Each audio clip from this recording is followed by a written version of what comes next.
What up, Fight World? It's your boy Ego back with some more boxing. So yesterday was a lot of boxing going on, and I didn't get a chance to make this video. Just been real busy. I enjoyed myself with the boxing fights that were on.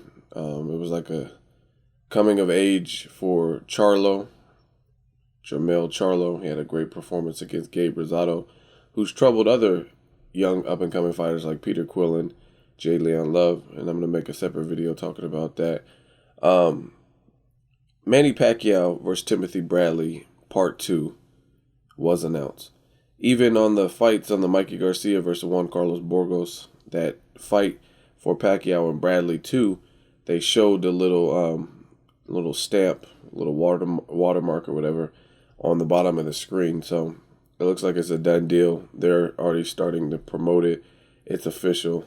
And I must say, I'm extremely thrilled and very, very happy. So, major props to Manny Pacquiao for signing up for a Part 2.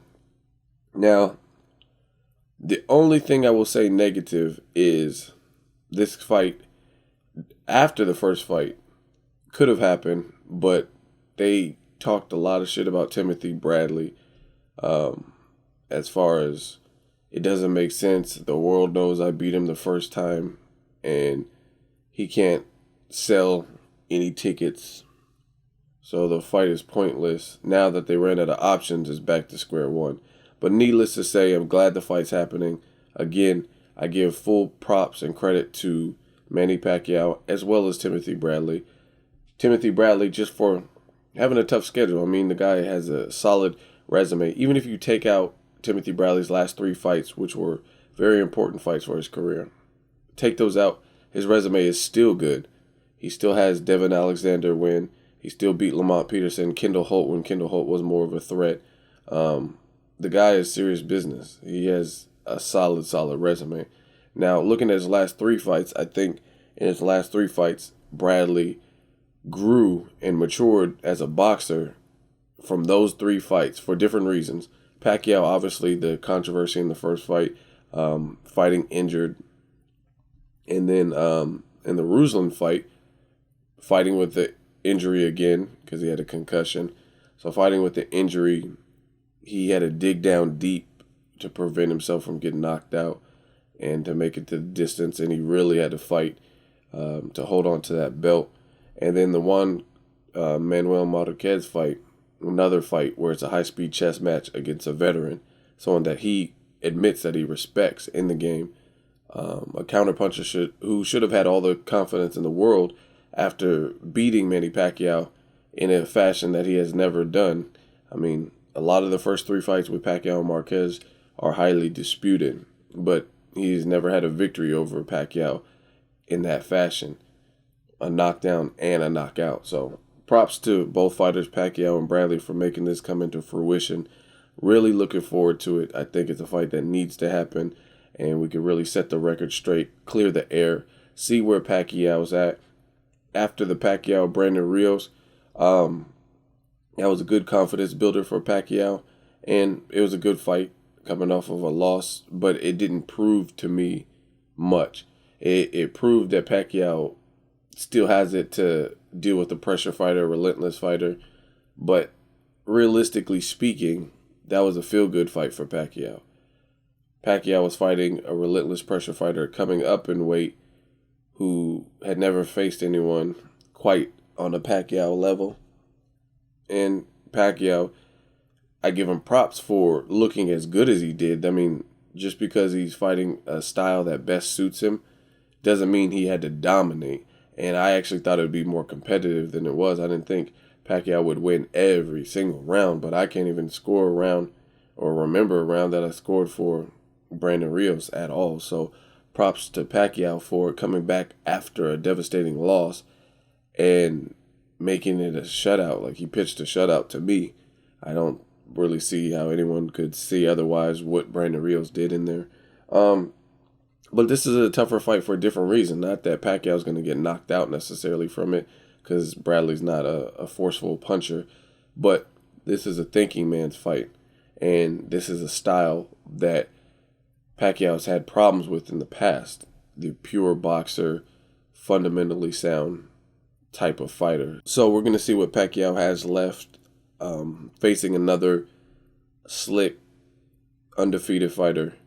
And like I said, I could just say that I'm happy for this fight. I think Timothy Bradley deserves that shot.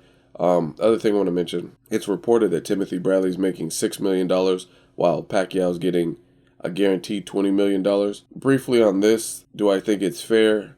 Not necessarily. I mean, you have the star, the fighter with the more drawing power, plus he has a loss to the guy, but it was in a controversial fashion. And you have Bradley, who's not a big draw like Pacquiao is, but he's the champion. So it's kind of like, it's a little bit of a gray area who should get, like, I'm not saying Bradley should get paid more, but the split, $6 million to $20 million. However, I will say this. The first fight was controversial. A lot of people thought Pacquiao won. Plus, Pacquiao's a bigger star, so, I mean, it is what it is. And the other thing is Timothy Bradley, if he's okay with the $6 million and he signed on for it, then there's really not much I could say to dispute it. I mean, if he's content with his paycheck, it's not going to my bank. I wish it was going to my bank account, but it's not. So if he's cool with it and Joel Diaz and Team Bradley are cool with $6 million, then, I mean, it doesn't really matter what we have to say about the split because he signed on the dotted line and he's content with it. Let me know what you guys think of the split. What do you think of the fight? What happens in the rematch? Hopefully we see some promotional stuff with this particular fight. I'm just excited. So let me know what you guys think. I also think Pacquiao made the right decision to fight Bradley versus Ruslan Provodnikov. One, because he'll get more credit for beating the guy that beat the guy. Ruslan lost to Bradley, plus Bradley's still undefeated, plus he has a controversial win over Pacquiao. He has a more dominant win over Juan Manuel Marquez than probably Pacquiao's ever had. Well, I mean, that's kind of hard, a statement, because Pacquiao at least knocked Marquez down because he has power, but he didn't really get banged up like he did in the Ruslan fight against Marquez, I guess is what I mean. So I think he made the right choice altogether, Pacquiao fighting Bradley. I think that speaks volumes if he beats him clearly and convincingly or stops him or anything like that, and he'll get a lot more credit. Plus, you're destroying or potentially destroying a friendship, and you have to cross that line by fighting a stablemate, friend, sparring partner, etc. And this is a guy with losses. This guy lost to Mauricio Herrera. He lost to Timothy Bradley. I just think it'd be a good look to fight Timothy Bradley over Ruslan Provodnikov. And I have nothing against Ruslan. Ruslan's a hell of a brawler and an exciting fighter. But this fight makes more sense. And I think it'll do better numbers at the moment. Let me know what you guys think. As always, hate, comment, or subscribe. Till next video, it's Ego signing off.